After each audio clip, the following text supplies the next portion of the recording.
Muy bien, continuamos con nuestro curso de nanociencias en Latinoamérica y en esta ocasión vamos a hablar brevemente de técnicas de superficie. Usualmente los nanomateriales, como habíamos visto en clases anteriores, presentan una enorme cantidad de superficie relativa y es muy importante ser capaces de determinar qué átomos hay en la superficie, cuál es su composición, pero también cuál es su estructura. Así que vamos a comentar sobre algunos elementos de técnicas superficiales que nos ayudan a saber cuánta superficie hay, de qué se compone y si hay algún fenómeno extraño que en ella sucede. No es exhaustivo esto, va a haber cursos especializados, pero para que tengan una idea de cómo se usa. Quien dijo, Wolfgang Pauli, fue el que dijo que Dios creó los sólidos, pero que las superficies las inventó el demonio. Y efectivamente, las superficies tienen muy pocos átomos en comparación con un sólido tradicional. Un sólido tiene del orden de 10 a la 20 átomos y una superficie típica tiene 10 a la 15 átomos. En una nanopartícula tenemos 10 a la 6 o 10 a la 7 átomos y por ahí tenemos 10 a la 2 o 10 a la 3 átomos en la superficie. Es decir, es una proporción más grande, pero aún así siguen siendo pequeñas proporciones de átomos.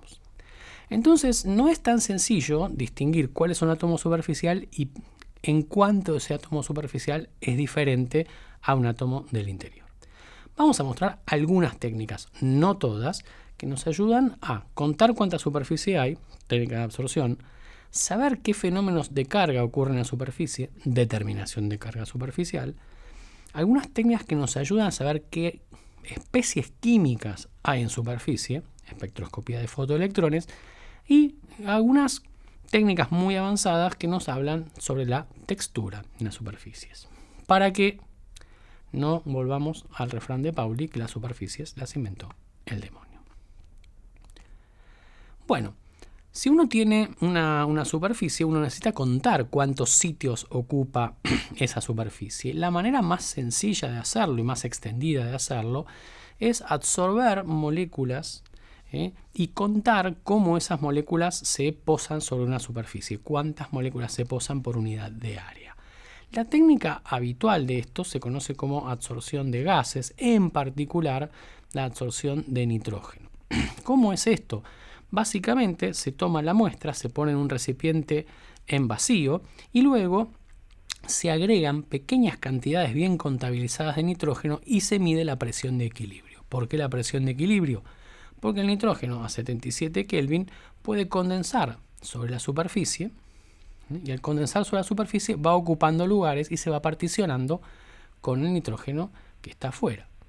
De esto surgen curvas de equilibrio de presión de vapor que pueden ser tratadas a muy bajas presiones con determinado tipo de ecuaciones y estas ecuaciones que empiezan siendo una ecuación de Langmuir pero luego se convierten en ecuaciones más complejas porque se van formando multicapas, uno a partir del análisis de estos datos puede saber cuándo se forma una monocapa, cuándo la monocapa eventualmente se completa, cuándo se forman multicapas y a partir de esta información uno puede obtener información tan útil como cuántos sitios hay libres en la superficie que han sido ocupados por esta determinada molécula, cuál es la interacción, la energía de interacción de esta molécula en particular con la superficie y si pasan algunos otros fenómenos.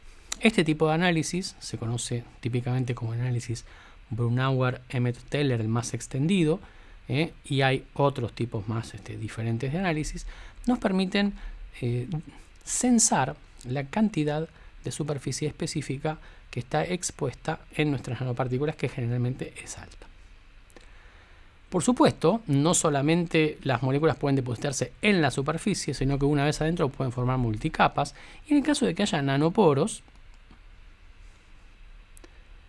pasan cosas más divertidas. En el caso de que haya nanoporos, no solamente el nitrógeno se sube a la superficie de las partículas, sino que va a la superficie interna y eventualmente, además de absorberse en la superficie, y aquí uno ve una curva de cuánto nitrógeno hay absorbido en función de la presión de vapor, a medida que uno va empujando, obtiene esto conocido como una isoterma. Aquí hay más nitrógeno que va subiendo, se termina depositando, y a partir de esta isoterma uno determina cuál es la capacidad de cubrir la superficie, pero Si hay poros o si hay depósitos entre partículas, a altas presiones, más o menos altas, se puede formar una segunda absorción, que en realidad es una condensación, se forma líquido, nitrógeno líquido adentro de esos poros o esas cavidades, y esto permite determinar, por ejemplo, porosidad, ya sea textural entre partículas o porosidad inducida adentro de partículas, ya sea en micro, en meso o en macroporos. Estas técnicas nos permiten sacar la distribución de tamaño de poro, y a partir de la distribución de tamaño de poro uno puede tener una muy buena idea de cómo es la textura de este material. Todos, por supuesto, uno puede absorber gases reactivos, uno puede absorber gases diferentes.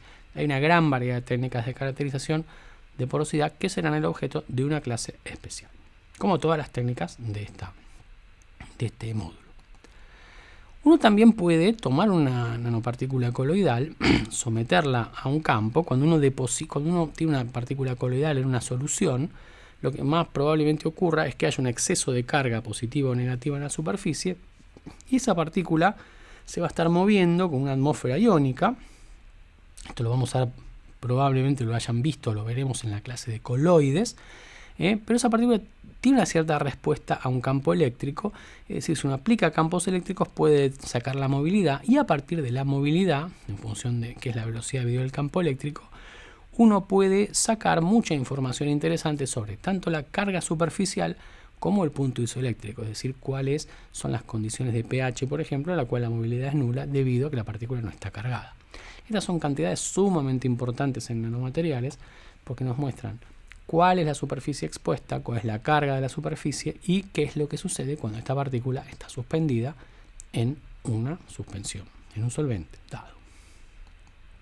A partir de estas mediciones de carga superficial, uno puede saber si estas partículas a gran carga superficial se van a repeler, o cuando haya ausencia de carga superficial se van a coalescer, y uno puede tener un montón de ideas sobre el comportamiento coloidal de estos materiales y según puedan ser dispersables o no.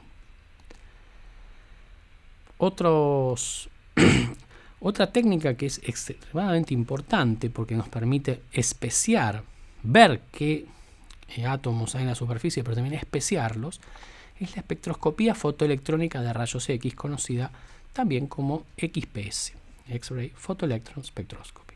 En esta técnica lo que ocurre es que uno inyecta luz con una alta energía, radiación X, y esto eyecta electrones. Estos electrones son luego, estas muestras están generalmente en alto vacío. Estos electrones salen con cierta energía cinética. Esta energía cinética es la resultante de la energía inicial del fotón menos la energía de ligadura de este electrón.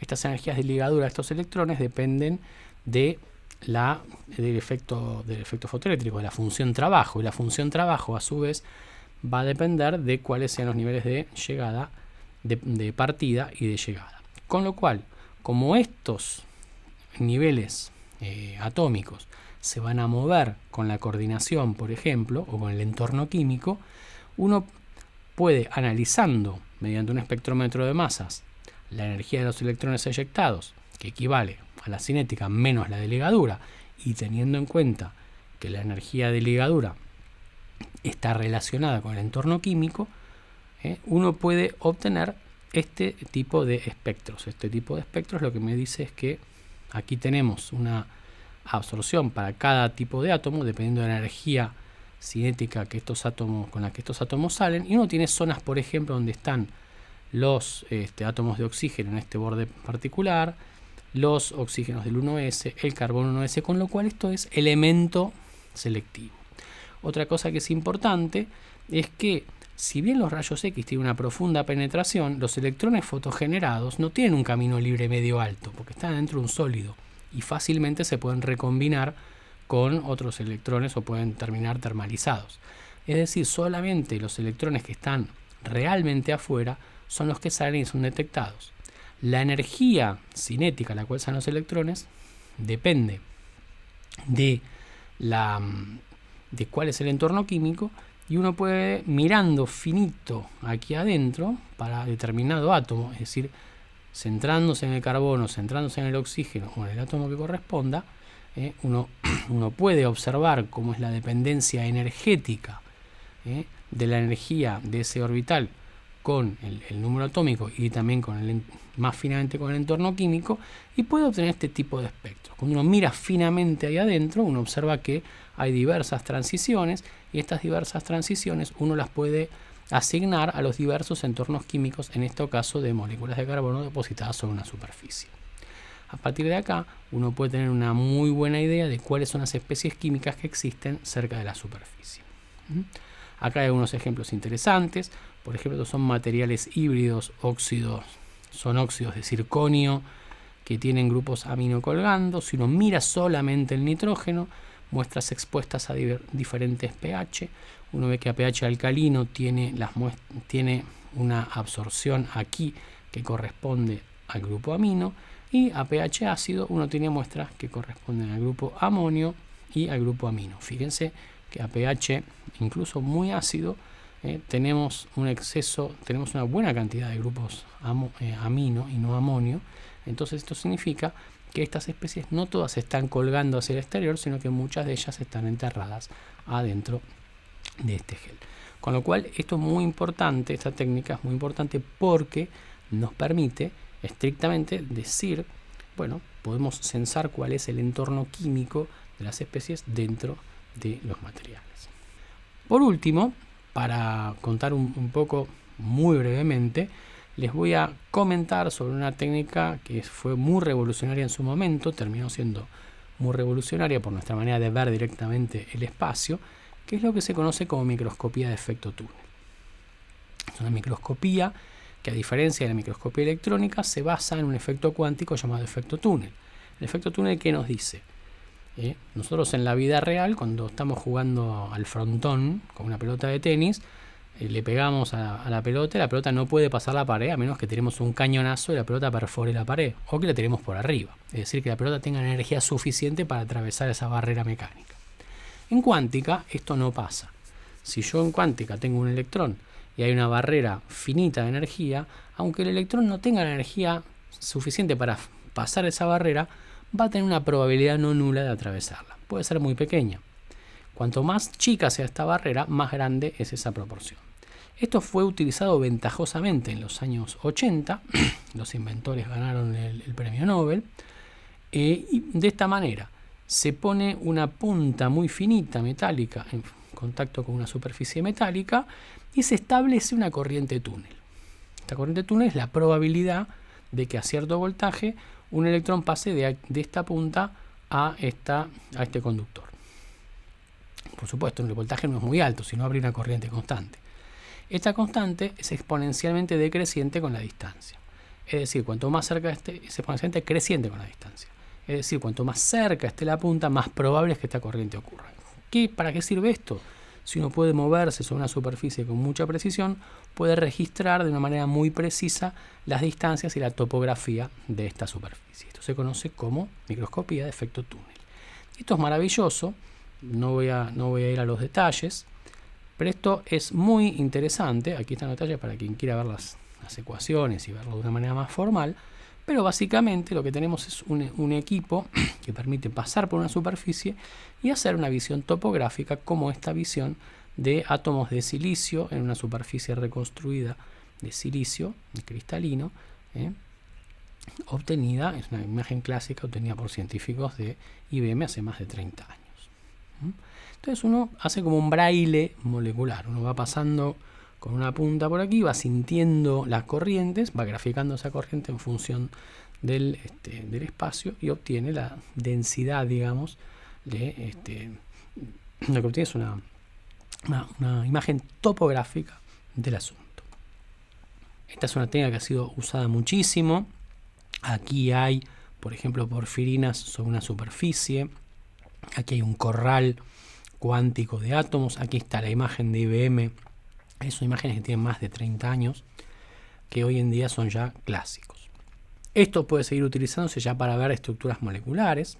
Aquí tengo dos imágenes de dos trabajos distintos del grupo de Gross en IBM, en Suiza. Aquí tenemos, por ejemplo, el pentaceno. Esta es una imagen de bolas y palitos del pentaceno, y esta es la imagen filtrada que se obtiene de un pentaceno en una superficie, en donde se ve claramente los enlaces químicos a las regiones de alta densidad electrónica. Y aquí en otro trabajo muy interesante también, Gross investiga una porfirina que está sobre una superficie y pasando una punta y variando un poquito el voltaje puede obtener hasta una distribución de la carga electrónica sobre esta porfirina. Fíjense que esta maravillosa imagen lo que nos dice es que se puede directamente escanear las densidades electrónicas espacialmente. Entonces es una herramienta de muchísima importancia. Esto se adaptó luego a otros tipos de microscopías, se conocen como microscopías de fuerza. Ya no usan estrictamente el efecto túnel, sino que se encargan de medir de manera muy precisa distancias y fuerzas con la desviación de un láser, como se indica aquí, y tanto los transductores como los mecanismos de feedback que hay permiten realmente medir fuerzas a distancias muy cercanas y de manera muy sensible, con lo cual nuevamente la topografía, en realidad lo que se puede obtener es midiéndola como una fuerza entre la punta y la superficie. No hay transferencia de corriente, sino simplemente se censan las fuerzas que hay que hacer como para mantener eso a distancia constante o para hacer una grabación de las oscilaciones cuando uno trabaja en otro tipo de modos. Esto es súper interesante porque se puede observar ya materia blanda, no hace falta que sea conductora, se puede trabajar de manera modulada, con lo cual se pueden obtener propiedades mecánicas indirectamente, o hasta se puede poner una punta magnética y observar textura magnética. Repito, son técnicas de extremada utilidad y que a veces parecen magia. Bien, en resumen, las técnicas de superficie que hemos visto permiten analizar la composición, la estructura cristalina de capas delgadas. No mencioné la aplicación de rayos X ubicados a bajo ángulo. Cuando uno utiliza rayos X a bajo ángulo, incide sobre la mera superficie del material y uno puede obtener la estructura cristalina y el espesor de películas. No hablé de eso, pero es una técnica que es interesante para analizar películas delgadas, pero también permite analizar composición y estructura cristalina. Vimos la absorción de gases, cómo contar sitios superficiales y cómo dar un número para la cantidad de superficie que tenemos por unidad de volumen o de masa. Vimos un ejemplo de espectroscopías de fotoelectrones, que son espectroscopías que nos permiten arañar la superficie a muy pocas distancias. Uno incluso puede variar la incidencia o puede variar la fuerza con la que uno interactúa, y uno puede entonces ir hacia analizando superficies levemente más profundas o no. Pero ahí en el XPS uno obtiene la especiación, que es muy importante, porque uno sabe si uno tiene, por ejemplo, pentacoordinación, hexacoordinación, estados oxidados o reducidos, estados protonados o desprotonados, como hemos visto en el caso del amino. Y por último hemos visto las microscopías túnel y de sonda, que nos permiten ver desde un punto de vista muy cercano cuál es la topografía superficial de algunas propiedades superficiales que hasta llegan a poder medir propiedades mecánicas o propiedades magnéticas, que es muy interesante incluso en muestras no conductoras. Bueno, espero que esto haya sido útil. Esto es un mero panorama, no es algo definitivo. Cada una de estas técnicas merece clases por separado, que seguramente las veremos en otros lugares del curso. Muy bien, les agradezco muchísimo su atención y quedamos para el último módulo que viene muy cerquita. Gracias.